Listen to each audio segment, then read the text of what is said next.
My name's Kent with the Mop-it company, and today we're going to review the i-Mop XL. The i-Mop has really captured the imagination of the floor cleaning world due to its incredible agility.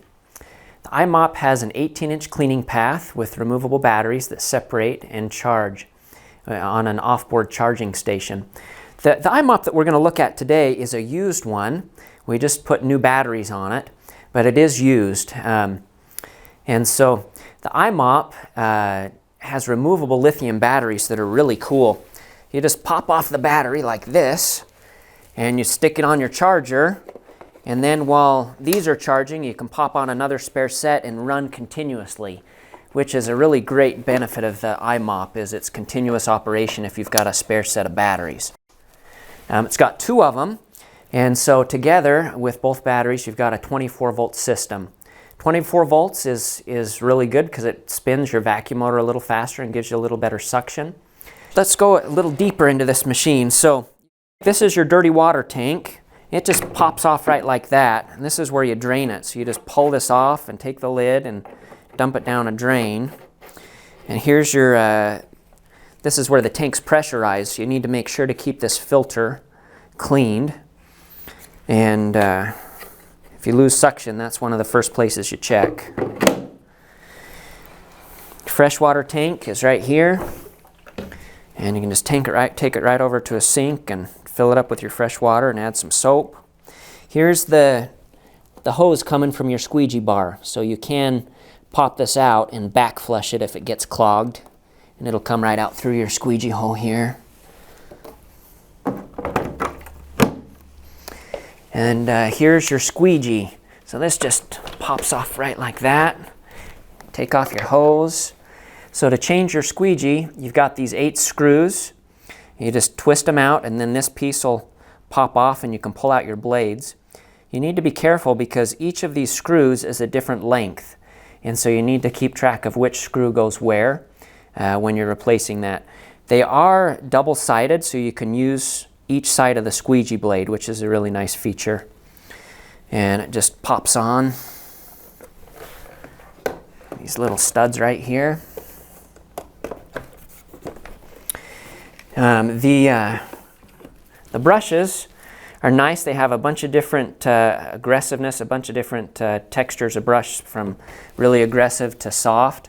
Easy to take off. And then you can see right here is your water port where the fresh water comes out. Right here. And put these back on, you just slide it on and twist it. Let's go ahead and show you kind of how it operates.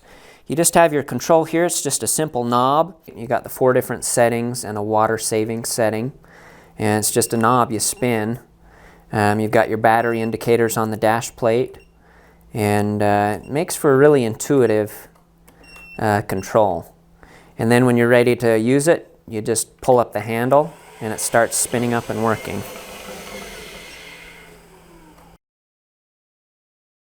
When you're ready to do it, they say you're always supposed to grab it instead of just kick it down. And we'll turn on our water suction and brush.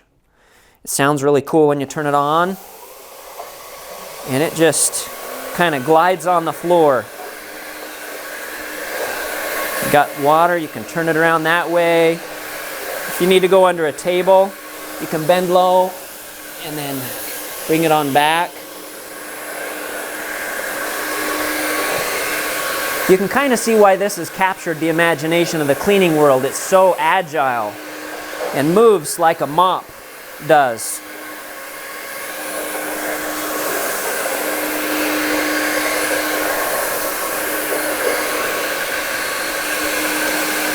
It's a really cool machine.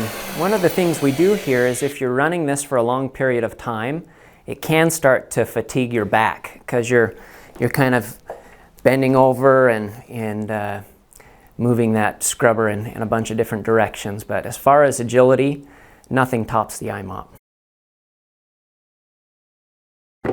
When you're done, you can just tip it up like that, and then it moves around on these rollerblade wheels.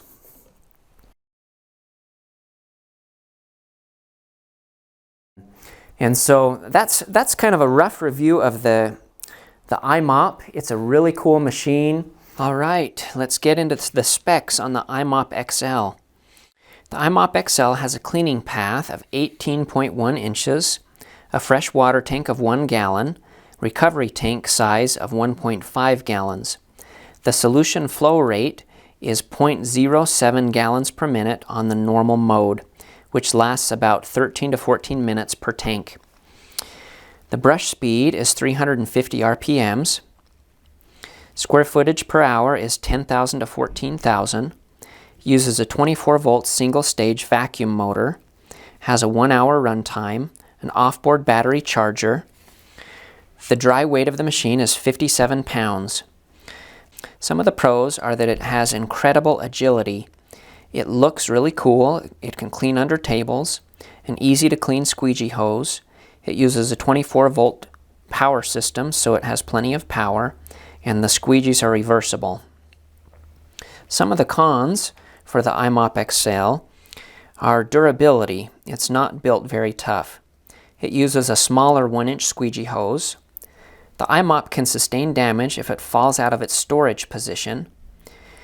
Back fatigue is a problem with this machine, as you're constantly bending over so that you can twist the machine in various ways. The squeegee is difficult to change. Vacuum motor failure is common. The brush doesn't do as well with tile and grout. And it has a low solution flow rate, so it doesn't float dirt as well. As far as cost of ownership, purchase price on the i-Mop XL ranges between $4,000 and $5,600. Squeegee blades cost $70. Brush replacement is $165 times 2 because there's 2 brushes. Battery replacement for the pair is $820. Battery charger replacement is $470. The i-Mop has captured the imagination of the floor scrubber industry due to its amazing agility. The i-Mop is the most expensive floor scrubber in its class with the highest cost to own. Common feedback from our high-traffic clients is that they love it when it works, but that the i-Mop is not durable enough for their businesses. It's down too often and too expensive to repair. All right, thanks for watching this review on the i-Mop.